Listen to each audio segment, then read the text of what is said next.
This is a technological showcase set in the world of The Witcher 4.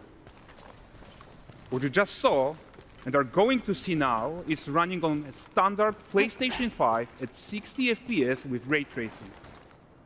So in the game, you'll be playing as Ciri, a professional monster slayer, a witcher. She explores the world and hunts down monsters for coin. The region we are in is called Kovir, and you'll get to explore it in the game. Right now, Ciri is investigating a monster, and after gathering new clues, she is heading back to a nearby village.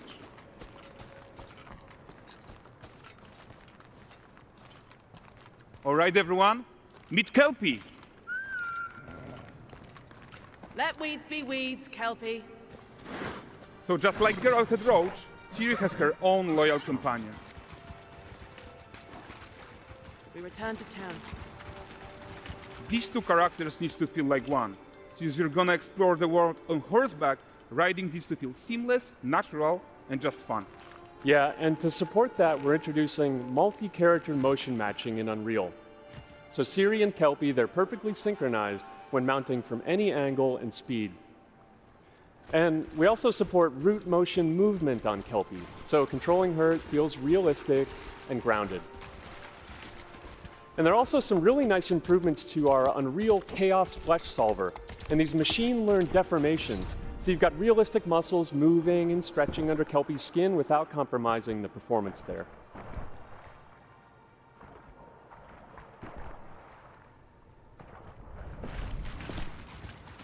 So let's leave Ciri behind for a second and talk about the world itself. So much of the Witcher world is natural, organic, especially Kovir with its dense forest and wild nature. Yeah, and wild nature is hard. And with nanite geometry, we've freed artists from so many of their old constraints. But we don't want to rest until everything we do in Unreal has that same spirit of freedom. There's always more work to do. And foliage is a huge piece of that puzzle. So we are excited to introduce nanite foliage. And in order to achieve gorgeous foliage density everywhere, while still being memory efficient, fast to render, we believe that a new idea was needed. So instead of the same card approach we've been using for the past 20 years, artists should be free to take a nanite approach to foliage, modeling every single leaf and pine needle. And the old LOD tricks of the past, they needed a complete rethink. And in their place, it's a new adaptive voxel representation in nanite. It's volumetric, it's fully 3D, it is super fast to render. And these dense clusters of triangles turn into these cubes, which at a distance, they're no larger than a pixel, and they react to the changing light of our dynamic sun and our shadows, and they allow artists to render whatever amount of foliage is needed to achieve their vision without compromise. And no compromise means how ambitious we are when it comes to bringing our vision to life with incredible visuals. But more than that, together with Epic, we created faster way to load the world. We can now bring in more content more quickly for the smoothest possible experience as we fly down to catch up with Ciri.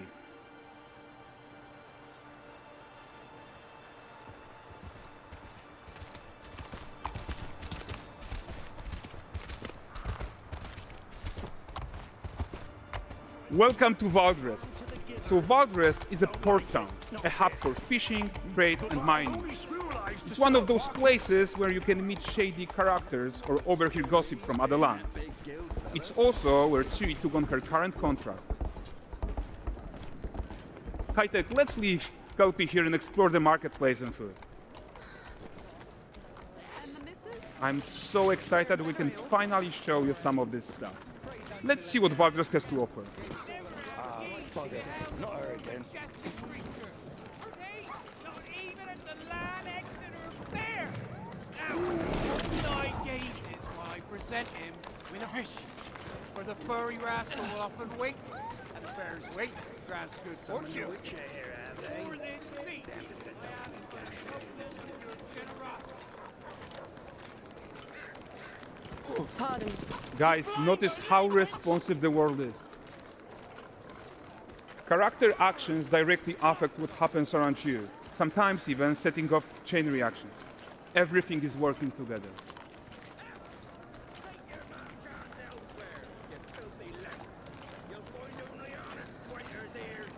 Oh, look at this poor gentleman being taught how to fly by an angry innkeeper. That's what happens when you cheat at Gwent. Last of it, is it?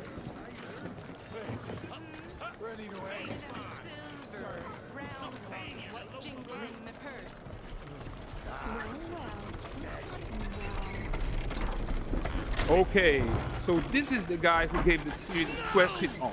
Like you probably suspect, he has his own agenda in all of this. You're off your tits again, Wilfred. Get your ass up.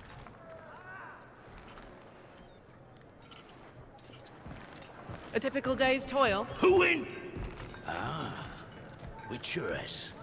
What news of my wagons? No eternity is taking that damn salt to arrive. I found them. And, well, suffice to say, they'll not reach you. As for the salt, I found not one speck. I presume this comes as no surprise to you. Now. Kavir's smuggling trade is of no concern to me. Shush, shush, shush. The manticore that flattened your cart and devoured your men, quite the opposite. Manticore? No, them winged hellspawn dwell in the arse end of Creighton, not here. While Siri decides what to do about that merchant, let's take a look at the character technology that powers this marketplace. Why don't we listen in on these fishmongers? They're selling their wares, chatting up customers. Morning catch this is. Won't find none fresher. Rugged me ladies after one of them. Get this cleaned and gutted for you. You mind, dearest? Interesting, something more. Got mackerel cod, all Brexit's finest. And there is tons of tech at play here, even in this simple market stall. Metahuman tools, improved Unreal smart objects, chaos cloth, and more. Yeah, and all of this exists to make sure that the gap in quality between Siri and NPCs is as small as possible. Yeah, and closing that gap, it's not just about fidelity, right, but also authenticity. They should react to changes in the world around them. But the prisoner in pillory isn't exciting enough for Valdrest. Let's grab everyone's attention with a circus.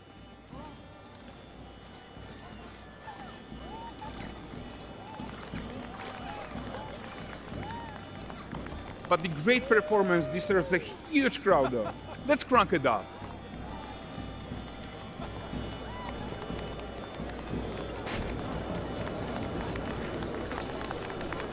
So you are seeing tons of optimizations here to many of Unreal's systems, including an entirely new Unreal animation framework, allowing us to fit easily in our 60 FPS budget, not just in rendering, but also with room to spare on the game thread.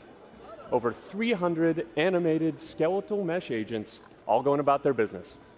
And the whole point is to leave breathing room for developers like you to introduce the gameplay and the systems that your players expect, empowering you to make your worlds come to life without Unreal standing in your way.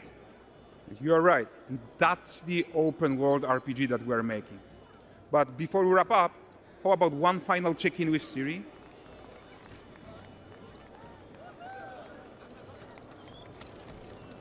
We are making this game to be the most immersive and ambitious open world Witcher game ever. And we are making this a reality thanks to our work on Unreal with the team at Epic. I think what we are doing together is going to bring in a new generation of open world RPGs, and I'm so proud of what we accomplished so far. We are too. So we're almost done, but before we go, here's a small gift for all Witcher fans. A first look at Lanexeter.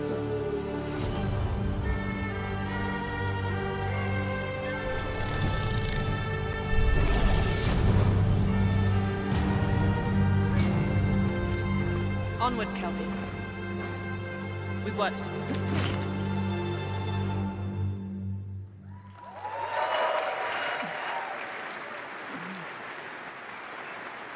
Thanks, guys. Seriously, it looks amazing. And we've also barely scratched the surface of what's coming in Unreal 5.6. So here's Julien to tell you even more. Thank you very much. Thank you so much.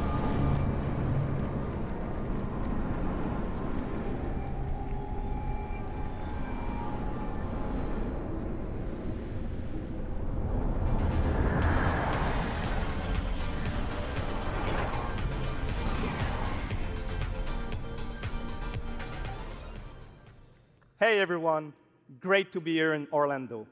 I spent a lot of time on this demo, so I'm happy to be the one to talk about what went into the 5.6 release. An open world like that was just the perfect content to focus on our main goal for the release, which was performance. We want the engine to scale to large and rich worlds. We want to preserve graphics quality. And of course, we want to deliver high frame rates that you and your players expect. So let's check it out, starting with rendering. If you all remember, when we released Nanite with UE5, it supported static geometry. Last year, we brought skinning to Nanite. And now, we're working on Nanite foliage. The only way to have a forest that looks as good as this one is to use 3D geometry for all parts of the trees, just like we do for everything else. However, this is a crazy amount of fine geometry, so we had to rethink how trees are created and displayed. To create them, we developed Nanite assemblies. These 28 little parts that you see are all that we use to build all the spruces from the forest. They are instanced thousands of times and used like building blocks to assemble trees in different ways. And as you probably noticed with the wind effect, they even support skeletal animation, which runs on the GPU. Thanks to assembly, we greatly reduce the storage, the runtime memory, and the rendering cost. Then, to display an entire forest, the challenge was to preserve fidelity and performance from any distance. Let's check up close the level of detail we're talking about here.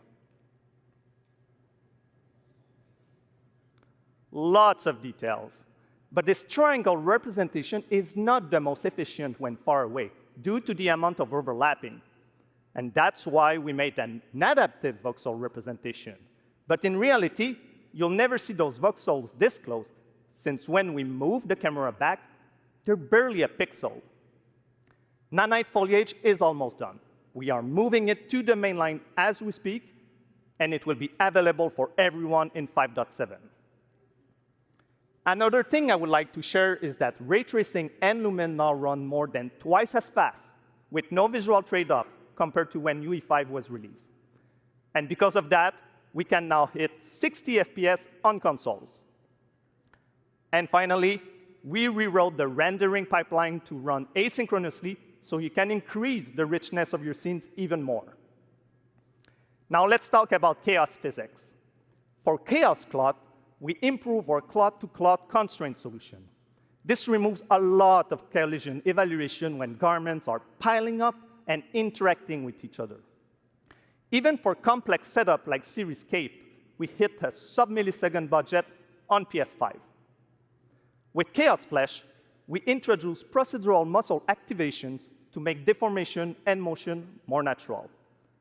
Your artist will still have control over tetrahedral simulation and train ML models that run fast in real time.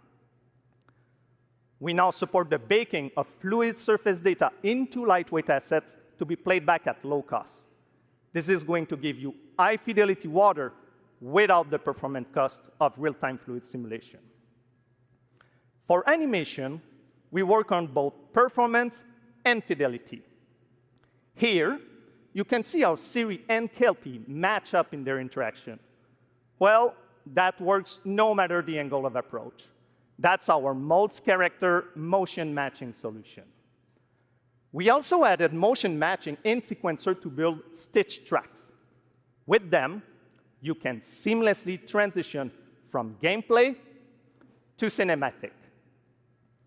Also, we now have a secondary layer of animation driven by physics in Control Rig.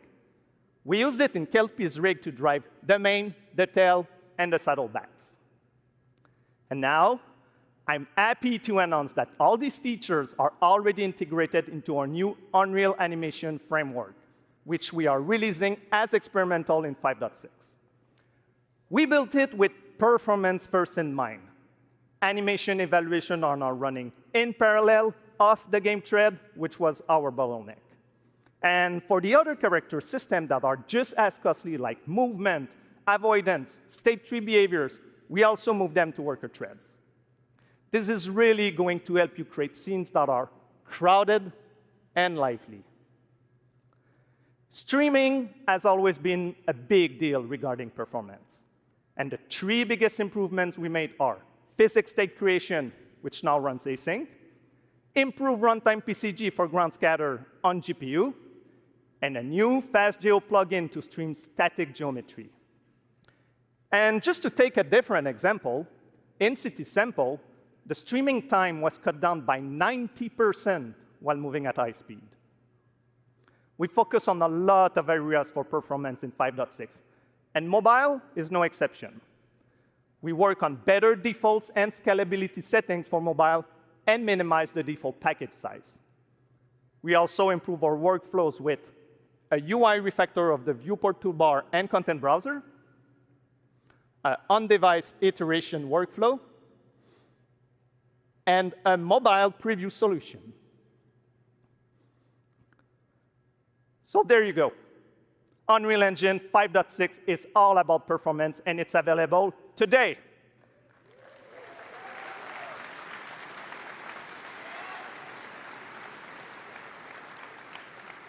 Please go enjoy the tech talks and session we have for you guys and come chat with us. And now, please welcome Chris from the MetaHuman team. Thank you.